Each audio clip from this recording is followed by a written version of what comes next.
अस्सलाम वालेकुम दोस्तों, अपनी नेक्स्ट वीडियो के साथ आपको वेलकम करता हूं अपने इस चैनल में। उम्मीद है सब खैरियत से होंगे। तो चलते हैं आज की अपनी अहम न्यूज और इन्फॉर्मेशन की जानिब। सबसे पहले तो बात करेंगे स्पेन फैमिली वीजा के बारे में, डीएनए टेस्ट के बारे में और टाइमलाइन के बारे में। काफी दोस्तों के इस पे कमेंट आ रहे हैं, खासतौर पे स्पेन फैमिली वीजा को लेके। तो इस पे काफी अहम अपडेट है जो आप लोगों से शेयर करूंगा। कुछ ताजा तरीन है, कुछ क्या होने जा रहा है, क्या बेहतरी की उम्मीद है, इसको कवर करूंगा इस पहले टॉपिक में। उसके बाद होम कंट्री बच्चे की पैदाइश होती है या यहाँ पे होती है तो बच्चे की पैदाइश पे जो बोनस मिलता है, जो कि काफी बड़ा पतरनी दाद मतरनी दाद है, इससे रिलेटेड एक दोस्त के काफी अहम कमेंट आए हैं और बार बार वो कर रहे हैं, और कुछ दूसरे दोस्त हैं, इसको कवर करूंगा। और काफी अहम मालूमात है, गौर से आपने सुननी है क्योंकि इससे आपको बेनिफिट होगा। उसके बाद पारों के बारे में काफी अहम मालूमात है जो आप लोगों से शेयर करूंगा। आखिर में बात करेंगे कि स्पेन में अगर बच्चे की पैदाइश होती है या आपके पास अब स्पेन की नेशनलिटी है तो बच्चे को किस तरह से आपने नेशनलिटी दिलवानी है। इस पे भी कुछ दोस्तों के कमेंट हैं, इसको कवर करूंगा वीडियो के आखिर में।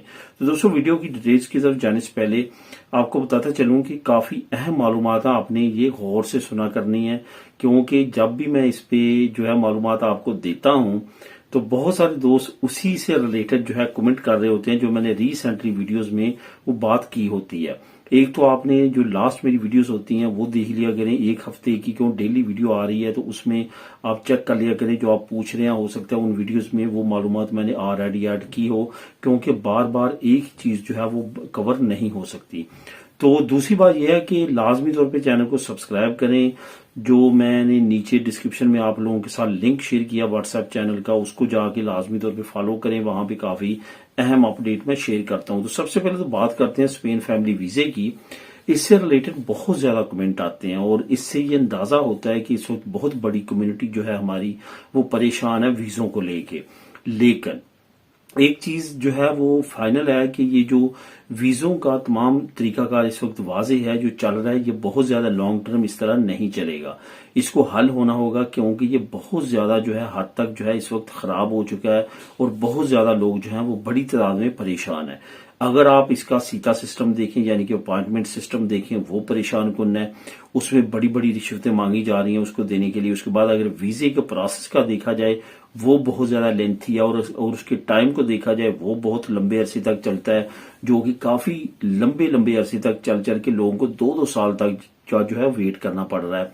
तो ये सारी सिचुएशन जो है ये बहुत शॉर्ट टर्म साबित होगी इंशाल्लाह ताला, क्योंकि जिस तरह से यहाँ पे भी कोशिश हो रही है और नया इन्वेस्टर है उसने भी वहां पे चार्ज संभाला है और उसके असरात भी आना शुरू हो चुके हैं। इस वजह से आने वाले वक्त में आप देखेंगे कि मिनिस्ट्री जो एक्सटीरियर है स्पेन की, जो मिनिस्ट्री खारजा पॉलिसी से रिलेटेड जो भी तमाम तरीकाकार करती है, मैंने आप लोगों को बताया था कि वहां पे मीटिंग्स हुई हैं, तो काफी अहम रिजल्ट इंशाल्लाह ताला आना शुरू हो जाएंगे। तो इस वक्त जो सिचुएशन है स्पेन फैमिली वीजा से खास तौर पर मैं बात करूंगा, इनके डीएनए टेस्ट का जो तमाम प्रोसेस है उस पे दोस्तों के और फैमिलीज के कमेंट आते हैं कि एक तो डीएनए टेस्ट के बारे में जब हमारा टेस्ट हो जाता है हमारी होम कंट्री में, उसके बाद जो सरबरा है यहाँ पे स्पेन में उसका डीएनए टेस्ट होता है, उसका भी रिजल्ट आ जाता है, तो उसके बाद कितना टाइम पीरियड लगता है ये आपको मैं बताता चलूं कि तकरीबन 4 से 5 महीने फिर भी इस वक्त एम्बेसी लगा देती है। लेकिन आने वाले वक्त में ये टाइम जो है ये कम हो जाएगा, तकरीबन हाफ तक पहुंच जाएगा। इसके साथ साथ आपको ये भी बताता चलूं कि अगर आप इसको जो है बहुत कम करना चाहते हैं तो ऐसा कर लिया करें कि जब आपकी फैमिली का डीएनए टेस्ट और आपका पाकिस्तान में हो तो आप जो यहाँ पे स्पेन में है ये भी वहां पे चले जाएं, डीएनए टेस्ट तमाम फैमिली का एक ही वक्त में हो जाए, तो आपका ये जो तकरीबन 6 महीने का टाइम पीरियड है ये बच जाएगा। क्योंकि जब एम्बेसी वहां पे फैमिली का डीएनए टेस्ट करती है उसके 2 महीने लग जाते हैं यहाँ पे स्पेन में डीएनए टेस्ट होते हैं, और जब स्पेन का डीएनए टेस्ट होता है उसके मजीद आगे 4 महीने तक वेट करना पड़ता है तमाम फैमिली के डीएनए टेस्ट के रिजल्ट्स आके उसके वीजे प्रोसेस को तमाम चीजों को फाइनल होने में। तो ये अगर टाइम पीरियड आप बचाना चाहते हैं तो ये तरीका अगर अपना सकते हैं, क्योंकि कुछ दोस्तों ने ये तरीका अपनाया है कि उन्होंने डीएनए टेस्ट अपनी फैमिली के साथ उधर जाके पाकिस्तान में एम्बेसी में करवाया, तो उनका टाइम पीरियड तकरीबन 6 महीने कम अरसा लगा है। तो इस वजह से इसको भी आप जो है वो आजमा सकते हैं, ये भी आपके लिए कम टाइमलाइन में इस्तेमाल हो सकता है। अब दोस्तों बात करते हैं पतरनीदाद और मतरनीदाद की। असल में स्पेन की हुकूमत ये चाहती है कि जो शरह पैदाइश है स्पेन की वो बढ़े, और यही वजह है कि ये मुख्तलिफ स्कीमें जो है वो लॉन्च करते हैं। पतरनी जात जो है पहले 9 वीक थी, उसके बाद इन्होंने 14 हफ्ते की, उसके बाद 16, और अभी उसको मजीद बढ़ाने जा रहे हैं और काफी जगहों पे जो है कुछ प्रोविंसेस में इसको ऑलरेडी बढ़ा दिया गया है।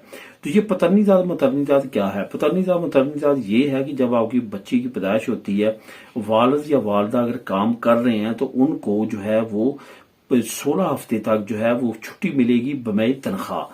इसका क्या तरीकाकार होता है कि जहां पे वो काम करते हैं उसका टैक्स जो है वो कंपनी ने देना होता है, लेकिन जो उसकी सैलरी है, तनख्वाह होती है, वो हुकूमत देना शुरू कर देती है, यानी कि सूरिया सोशल देना शुरू कर देती है। वो ये चाहते हैं कि शरह पैदाइश बढ़े और जिसकी वजह से वो ये तमाम फैसिलिटी प्रोवाइड करते हैं। एक ऐसा कानून है जिसके मुताबिक अगर आपका बच्चा आपकी होम कंट्री में पैदा होता है, आपके बीवी बच्चे उधर हैं और वहां पे आपका बच्चा पैदा हुआ, आप यहाँ पे काम कर रहे हैं, तो आप जा सकते हैं उसकी लुक आफ्टर के लिए। अब यहाँ पे एक दोस्त ने कमेंट किया कि अगर मैं ना जाऊं लेकिन पतरनी जात यहाँ पे लेता रहूं तो क्या उसका इफेक्ट हो सकता है? बिल्कुल हो सकता है। वो आपसे पूछ सकते हैं कि वो असल में आपको जो पतरनी जात देते हैं वो इस वजह से देते हैं कि आप अपनी फैमिली के साथ टाइम स्पेंड करें, क्योंकि आपके बच्चे की पैदाइश हुई है, आपकी फैमिली को आपकी जरूरत है, तो इस वजह से वो आपको बमई तनख्वाह आपको छुट्टियां देते हैं कि आप उनके साथ जाके टाइम स्पेंड करें। तो ये एक गनीमत जाने, अगर आप वहां पे जाते हैं उनके साथ टाइम स्पेंड करते हैं तो ये आपके लिए खुद बेनिफिशियरी है।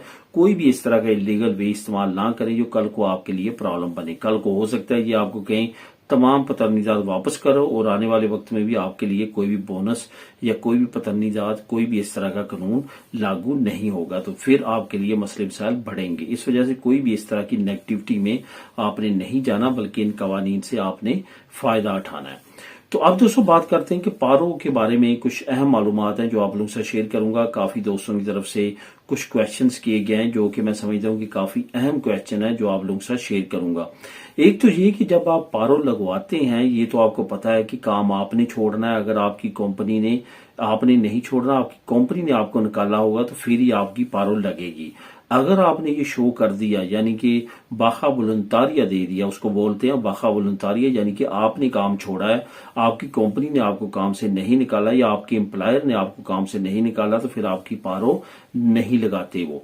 तो ये एक कानून जो फर्स्ट है ये आपने लाजमी तौर पे जहन में रखना है। उसके बाद एक और चीज है जो आपके लिए जानना बहुत ज्यादा जरूरी है, बहुत कम लोग जो हैं जो वो जानते हैं, वो आपको मैं एक एग्जाम्पल से समझाऊंगा। फॉर एग्जाम्पल आपने जो है वो 6 साल काम किया है, 6 साल की पारो आपकी बनती है 2 साल, 1 साल की 4 महीने, तो 6 साल की आपकी 2 साल की पारो बन गई। अब आपने पारो लगवा ली और आपने लेना शुरू कर दी, लेकिन हुआ क्या कि 6 महीने के बाद आपने सोचा कि मैं पारो छोड़ता हूं, काम शुरू करता हूं दोबारा से आपने कॉन्टेक्ट किया किसी जगह पे और आपने काम शुरू कर दिया। अब आपने तकरीबन 1 साल मजीद काम किया नई जगह पे और वहां पे आपने 1 साल काम किया, तो 4 महीने की पारो आपकी वो भी बन गई। अब आप दोबारा चाहते हैं, उस कंपनी ने, उस एम्प्लॉयर ने आपको काम से निकाला, तो अब आप चाहते हैं मैं दोबारा पारो लगवाऊं। जब आप सेपे की आफत जाएंगे तो वहां पे वो आपसे पूछेंगे ये जो नया काम आपने किया है ये आपने पारो लगवानी है 4 महीने, या वो पारो जो आपने पहले छोड़ दी थी, यानी कि आपकी 2 साल लगी थी, आपने 6 महीने बाद काम शुरू कर लिया था, अभी 1.5 साल आपकी रहती थी और अभी आपने दोबारा 1 साल काम किया, इसकी 4 महीने आपकी पारो रहती है। ऐसा नहीं हो सकता कि आपकी दोबारा से 2 साल होगी और आप 2 साल ले रहे हैं, क्योंकि आपने बीच में खुद छोड़ के दोबारा से काम शुरू किया। इस वजह से आपकी पारो डिवाइड हो चुकी है, 1.5 साल उसमें रह गई है और 4 महीने ये रह गई है। फिर आप पे डिपेंड करेगा आप कौन सी लगवाना चाहते हैं। तो इस चीज को भी आपने समझना है और उसके मुताबिक आपने फैसला उस वक्त करके सेपे को बताना है कि मैं कौन सी पारो लेना चाहता हूं। जो आप पारो लेंगे वो आपकी पारो आपको मिलना शुरू हो जाएगी, जो आपने पारो नहीं लगवाई होगी वो पारो आपकी ऑटोमेटिकली आपकी पेंशन में जो है वो जमा हो जाएगी और जब आप पेंशन लगवाएंगे उस वक्त आपको कलेक्टिवली उतनी ज्यादा पेंशन मिलेगी। अब दोस्तों बात करते हैं बच्चों की स्पेन नेशनैलिटी से रिलेटेड। यहाँ पे जो बच्चों की पैदाइश स्पेन के अंदर होती है उसके बारे में फैमिलीज को ये पता होना चाहिए कि जैसे आपका बच्चा जो है वो 1 साल का यहाँ पे होता है, यानी कि उसका रेजिडेंट कार्ड 1 साल का हो जाता है स्पेन में, वो यहाँ पे स्पेन की नेशनैलिटी अप्लाई कर सकते हैं। बहुत सारे वालिदैन को ये कंफ्यूजन है कि जब बच्चा पैदा होता है उससे 1 साल, बिल्कुल नहीं। जब आपके बच्चे को पहला स्पेन का रेजिडेंट कार्ड मिलता है, उस डेट से डेट शुरू होती है। वो कार्ड जब 1 साल का वो खत्म होगा, वो डेट कंप्लीट होगी, फिर आपको जो है वो 1 साल के बाद आप बच्चे की नेशनैलिटी अप्लाई कर सकते हैं। तो ये पैदाइश की बेस पे है। वो बच्चे जो यहाँ पे पैदा नहीं हुए और उनकी 18 साल से उम्र कम है, तो वो उनके वालिदैन जो हैं उनके लिए नेशनैलिटी, अगर उनके पास वालिदैन में से किसी एक के पास है तो वो उनकी नेशनैलिटी दिलवा सकते हैं। अगर उनकी 18 साल से उम्र ज्यादा है तो वो फिर अपने तौर पे CCS से दिल या दोस्त का एग्जाम देंगे, तभी वो जो है वो नेशनैलिटी अप्लाई कर सकेंगे। तो दोस्तों ये थी आज की अहम न्यूज और इन्फॉर्मेशन। मेरे नेक्स्ट वीडियो में नई अपडेट्स के साथ। अल्लाह हाफिज।